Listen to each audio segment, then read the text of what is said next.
प्रधानमंत्री है, उनके बारे में किस तरह की बातें करते हैं आप? छोड़िए मोदी जी को, छोड़िए बीजेपी को, छोड़िए, वो देश को नहीं छोड़ते, विदेश में जाके देश के बारे में किस तरह की बातें उस पर ना जाएं, क्योंकि अगर ऐसे कहेंगे तो सुबह से शाम हो जाएगी, सुबह से शाम हो जाएगी। लेकिन बड़ी खबर आ रही है रोहित। अखिलेश यादव की पीडीएफ फर्जी है, ये कहना है केशव प्रसाद मौर्य का। अब अखिलेश यादव ये ऊपर के यूपी चुनाव पे एक छोटा सा रिएक्शन चाहिए। पार्टी समाप्तवादी पार्टी, हाँ समाप्तवादी।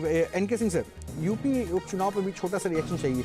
और देखिए एक बात तो है कि उपचुनाव में तो रूलिंग पार्टी का हमेशा वो रहा है, ये एक परंपरा रही है कि उपचुनाव में रूलिंग पार्टी को वर्चस्व रहता है, तो इसमें है तो कोई नई बात नहीं। लेकिन बात ये नहीं है, देखना ये होगा कि इन एरियाज में अभी जो पहले चुनाव हुए लोकसभा में, उसमें समाजवादी पार्टी। एक कमेंट मैं पहले पढ़ के दे दूं। उदित राज ने क्या कहा है कि ईवीएम की जीत ये बता रहे हैं उसे, और जब तक ईवीएम रहेगा तब तक ही नतीजे रहेंगे। नहीं, ये तो बहुत ही 24 में फिर क्या राजनीतिक वर्ग पे एक हास्यास्पद लगता है कि कितने ये मानसिक रूप से एक दिवालियापन है ना। आप जब चुनाव लड़ेंगे, चुनाव पूरी शिद्दत से लड़ेंगे, उसके बाद जब हार जाएंगे तो कह देंगे साहब ईवीएम गड़बड़ हो गया। अभी मैं देख रहा संजय राउत को, उन्होंने कहा जनता का वोट तो है ही नहीं है। अरे लड़ जाते हो। अच्छा नहीं, जब लोकसभा चुनाव हुआ था तो यही संजय राउत क्या कह रहे थे, उस समय ये ईवीएम ठीक था। तो मुझे मजाक लगता है। और पॉलिटिकल क्लास जनता की समझ को इतना घटिया ना समझे तो तुम लोग होगे भाई, सत्ता करते होगे, लेकिन जनता की समझ इतनी कमजोर थोड़ी है कि तुम जो चाहो कह के निकल जाओगे। तो इसलिए इन लोगों को जो भी ईवीएम के खिलाफ कह रहे हैं, उनको ये समझना चाहिए कि यार अभी कल तक तो तुम चुनाव लड़ रहे थे, आज जब हार गए तो ईवीएम खिलाफ हो गया। जहां तक यूपी का सवाल है, यूपी में देखना यह होगा कि क्या 2000 लोकसभा के चुनाव से मत प्रतिशत इनका समाजवादी पार्टी का कम हुआ है, ये एक खतरे का संकेत होगा। और इससे बचना बड़ा जरूरी है कि आपके वोट परसेंटेज बढ़ने की जगह अगर कम हो रहे हैं तो इसका मतलब मोदी का जो ओवरआर्किंग इन्फ्लुएंस है वो फिर से एक बार इस्टेब्लिश हो रहा है, और इससे अपोजिशन को इसका काउंटर ढूंढना पड़ेगा। अच्छा, ये टैली जो मैं देख रहा हूँ सर, आप दोनों प्लीज को जरा एनालाइज कीजिए। झारखंड में, और ये अभी कहा गया था कि छोटा स्टेट है तो यहाँ पे ये चेंजेस हो सकता है, और वो रैंडमली दिख रहा है। हालांकि ऐसा नहीं है कि मेजोरिटी एनडीए के पास जा रही है, लेकिन बीजेपी के नंबर काउंट में थोड़ा सा इफेक्ट आ रहा है। तो ये क्या चांसेस वहाँ दिख रहे हैं क्या? अरे देखिए, एक बात है कि रिमोट एरियाज है, झारखंड में इनएक्सेसिबल एरियाज बहुत है। महाराष्ट्र में तो एक छोटा सा अगर आप देखेंगे नक्सलाइट बेल्ट जो है उतना ही है, लेकिन बाकी जगह अगर आप देखें तो रिमोट एरियाज है जहां से आपको क्विक इंफॉर्मेशन मिलना मुश्किल होता है। तो ये एक हो सकता है कि डिले का कारण हो, चीज़ें चेंज हो रही हो। लेकिन आप अब स्क्रीन पे दिखा रहे हैं इंडिया 49 दिखा रहे हैं, और एनडीए जो दिखा रहे हैं वो कम है उससे। और खास करके सोरेन की पार्टी का अगर 31 बना हुआ है तो ये मेरे ख्याल से एक मैसेज है। जैसे एनडीए आपने 29 दिखाया है, जिसमें 26, 2, 1 दिखा रहे हैं, और जबकि इसके बरक्स अगर आप देखें तो 49 है। अभी 51 था, अभी 49 हुआ है। तो हमें लगता है कि इंडिया गठबंधन ने वहां पे अच्छा किया, और वहां पे अच्छा नहीं किया है बल्कि सोरेन की पार्टी ने काफी अच्छा किया है, जिससे कि ये बढ़त दिखाई दे रही है। एक बार मैं जरा विजय जी कुछ कहना चाह रहे हैं। झारखंड में क्या हो गया विजय जी? रैलियां तो वहां भी आप लोगों ने पूरे दम के साथ की थी।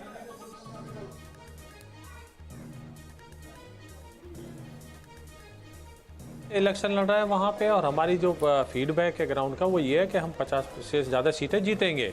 अभी ये शुरुआती रुझान है, क्योंकि अभी 50% वोटों की काउंटिंग भी नहीं हुई। तो महाराष्ट्र में भी तो वही शुरुआती रुझान है ना सर। आंकड़े हमारे अनिल जी फिर जो कह रहे हैं, वो भी बात तो सही कह रहे हैं, शुरुआती रुझान है, उनकी बात को आप काट देंगे। और झारखंड में जहाँ पीछे वो शुरुआती रुझान हो जाता है। नहीं, मैं बिल्कुल नहीं काटूंगा, ना मैं महाराष्ट्र पे काटता हूँ, ना मैं झारखंड पे काटता हूँ। अभी कुछ भी कहना जल्दबाजी है, लेकिन राजनीति है। आप खुद देखें कि महाराष्ट्र में हिट भी इनकी, आगे जा चुके हैं, सब इनका। और ये हमारा तो दोनों की तरफ है। हमारे यहाँ भी ये था कि हम 200 से ज्यादा सीटें जीतेंगे, यहाँ 50 से ज्यादा सीटें जीतने जा रहे हैं। तो हमारा तो अभी उम्मीद है, पूरी उम्मीद है, और विश्वास भी है हमारा। जिस तरह से हमने काम किया है, हमने झारखंड के लिए इतना काम किया कि झारखंड बनाने का काम हमने किया है। माननीय अटल बिहारी वाजपेयी जी ने अलग बनाया था, इनके लिए अलग मंत्रालय हमने बनाया था। तो लेकिन क्या आपकी पार्टी वहां बन पाई कि नहीं बन पाई? अभिलाष खांडेकर साहब भी हैं। अभिलाष जी, क्या बिल्कुल बनेगी, अंतिम जाएगी जो फिलहाल अभी रुझानों में दिख रही है? सर। अभिलाष जी, सर आवाज पहुंच रही है आप सुनाई तक? नहीं पड़ रहा है, क्या क्या कहा आपने? रोहित ये जानना चाह रहे हैं कि क्या झारखंड में ये आप किसी पहुंच रही बदलाव है? की कोई संभावना टैली में आपको नजर आती है अब या महाराष्ट्र में? नहीं, महाराष्ट्र में तो खैर नहीं बदलाव दिख रहा है, लेकिन मेरे झारखंड से में पूछा तो क्योंकि बहुत लेकिन झारखंड में थोड़ा बहुत ऊपर नीचे होने की संभावना है, क्योंकि सारे राउंड्स का अभी काउंटिंग हुआ नहीं है, तो वहाँ थोड़ा सा एलिमेंट ऑफ सरप्राइज है, लेकिन जो सरप्राइज महाराष्ट्र से एक्सपेक्टेड था वो अभिलाष जी, नहीं आप दिख रहा अपनी है। बात तो रख महाराष्ट्र लीजिएगा। में एक शिंदे तस्वीर अभी और फिलहाल हम जो दिखा रहे हैं वो तस्वीर दर्शकों तक पहुंचा दें। अनिल जी, ये आप भी जरा सुनिएगा, अगर टीवी पे देख पाए ये तस्वीर देखिएगा। ये कांग्रेस दफ्तर की तस्वीर है और सन्नाटा पसरा हुआ है। अब इसको अगर रुझान कन्वर्जन जो अनिल जी अभी तक हमें कंसोल कर रहे थे, अपने आप को कंसोल कर रहे थे कि तस्वीर बदल जाएगी, रुझान है, तो शायद कांग्रेस दफ्तर पे वो रिफ्लेक्शन होना चाहिए था कि वो उम्मीद के साथ वहां लोग रहते, लेकिन शायद नाउम्मीदी दिखा रही है ये तस्वीर। क्या अनुराग, कुछ ऐसा भी लग रहा है क्या आपको? बिल्कुल, ये सन्नाटा बता रहा है कि कांग्रेस पार्टी के जो दिग्गज नेता हैं वो जानते हैं कि किस तरीके के रुझान हैं और अगले 1 से 2 घंटे में क्या कुछ हो सकता है। लेकिन मुझे ऐसा लगता है कि अगर झारखंड में इंडिया गठबंधन बढ़त बनाए हुए है तो कम से कम उसका कुछ रिफ्लेक्शन यहाँ पर कार्यकर्ताओं का उत्साह बढ़ाने के लिए दिखना चाहिए था, वो भी नहीं दिख पा रहा है। अनिल यादव कह सकते हैं कि ये पार्टी की परिपक्वता है कि वो इतनी जल्दी जज्बातों में नहीं बहते हैं। लेकिन आप दूसरी तरफ देखिए, भारतीय जनता पार्टी के जो कार्यकर्ता हैं, एनसीपी के जो कार्यकर्ता हैं, अजीत पवार की पार्टी के, वो किस तरीके से उत्साहित नजर आ रहे हैं। ये तस्वीर हम आपको महाराष्ट्र की दिखा रहे हैं और देखिए शरद पवार के एनसीपी को सबसे ज्यादा डेंट अजीत पवार ने पहुंचाया है। 2024 के लोकसभा चुनाव में हमने देखा था कि 5% शरद पवार का जो वोट था 2019 का, वो अजीत पवार ने अपने खेमे में किया था। हालांकि सीटों में बहुत ज्यादा वो तब्दील नहीं कर पाए थे उन वोटों को, लेकिन इस बार की जो टैली है वो बता रही है कि अजीत पवार ने खुद को स्थापित किया है और कुछ उसी तरीके की स्थिति एकनाथ शिंदे की भी नजर आ रही है। लेकिन मनोज सर, महाराष्ट्र में लाडकी बहन योजना, झारखंड में भी अगर टैली है तो उसके पीछे एक हेमंत सोरेन की योजना थी, मैया सम्मान योजना, उसमें वो 1000 रुपए महिलाओं के खाते में ट्रांसफर करते थे। क्या इस चुनाव में इस तरीके की फ्रीबीज या वेलफेयर स्कीम, जो भी इसको नाम दें, उनकी बड़ी भूमिका रही है सर? देखिए, महाराष्ट्र में तो लगता है कि इसका इम्पैक्ट काफ़ी ज़्यादा था। जैसे कि हमें हमारे रिपोर्टर विलास ने भी बताया कि 4500 रुपये वो बिल्कुल आखिर के महीने में ही महिलाओं के खाते में आया है। और अगर 4500 रुपये एक साथ आ जाए या अगर 1-2 महीने में आए तो उसका मेरे को लगता है कि काफ़ी ज़्यादा इम्पैक्ट पड़ेगा। झारखंड में ये स्कीम थोड़ा पहले से चल रही थी और झारखंड में हेमंत सोरेन के साथ जो सिंपैथी है वो लोगों की आज भी है। तो लेकिन एक चीज़ देखने वाली बात है कि फ्री की जो वेलफेयर स्कीम्स हैं, फ्री बीस हैं, उनके बेसिस पे इलेक्शन कॉन्टेस्ट करना, जो कि मेरे ख्याल से दिल्ली में सबसे पहले शुरू हुआ, फ्री की बिजली, फ्री का पानी, उसके बाद फिर ये एक फार्मूला हो गया। मतलब चाहे वो कांग्रेस हो चाहे बीजेपी हो, सभी के लिए एक नया फार्मूला सामने आ गया कि आप जितना भी फ्री बीज देंगे और सोशल वेलफेयर में पैसा डालेंगे, मध्य प्रदेश में भी जैसा हुआ, तो वो एक तो उसका इम्पैक्ट वोटर में पड़ता है। और ख़ास तौर पे अगर महिलाओं के खाते में डालें तो उसका इम्पैक्ट काफ़ी ज़्यादा होता है। तो ये आज की डेट में हमारे सामने रियलिटी है, वास्तविकता है। लेकिन हमें सोचना पड़ेगा कि ये इंडियन इकोनॉमी के लिए कितना ठीक है। सोशल वेलफेयर फ्री बीज होनी चाहिए, मतलब सोशल वेलफेयर स्कीम्स होनी चाहिए, पूरे संसार में होती हैं, लेकिन सोशल वेलफेयर स्कीम का एक उसका तरीका हो और वो जो उसका फॉर्मूला है वो किसी स्टेट में नहीं, चलो हर स्टेट की कंडीशन अलग अलग होती हैं, लेकिन वो इलेक्शन से जस्ट पहले ना हो।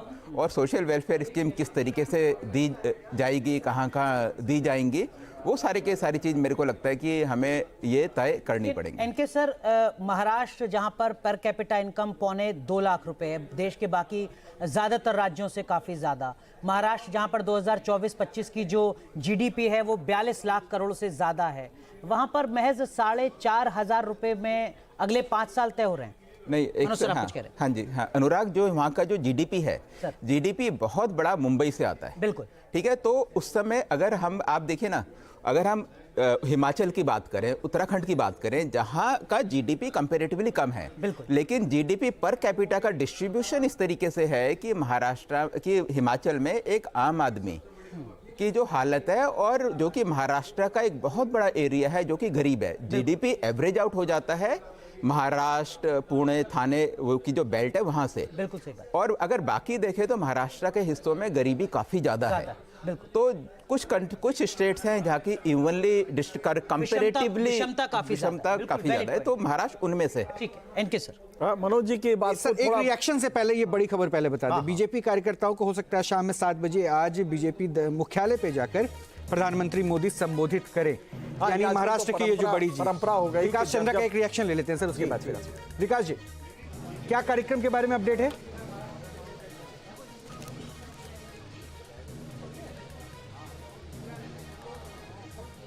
सवाल एक बार फिर से दोहराएं, क्योंकि कार्यक्रम के बड़ा बारे लगता में है मैं नेटवर्क अपडेट पूछ रहा डिस्टर्बेंस था। के लिए आवाज प्रधानमंत्री के शाम 7 बजे जाने की बात संबोधित हो रही है। करेंगे पार्टी मुख्यालय में कार्यकर्ताओं को शाम 7 बजे।